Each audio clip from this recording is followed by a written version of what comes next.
பொத்தல் போட்டுருவா. ஆமா நீ அண்ணா பையனை கூப்பிடுறா பைரவி, உன்னோட பொக்கிஷம் அங்கதான் இருக்குது. பைரவியோட பொக்கிஷம் என்னன்னு சொல்றேன்.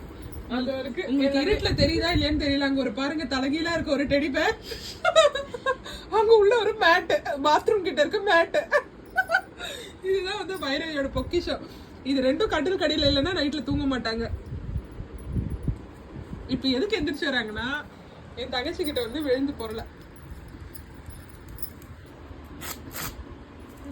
அவ என்ன பண்ணிட்டான்னா அவளுக்கு பிடிச்ச அது என்ன பவுடர், கோகுல் சந்தனம். இதான் ரியல் சந்தனம். பைரவி வா கொலாப் பண்ணு கோகுல் சந்தனம் கூட. கம் ஆன், உனக்கு பிடிச்ச சந்தன பவுடர்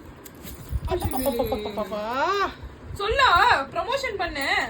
கோகுல் சந்தனம் இதான் ரியல் சந்தனம் சொல்றேன். இத போட்டீங்கன்னா என்ன மாதிரி அழகாயிருவீங்க.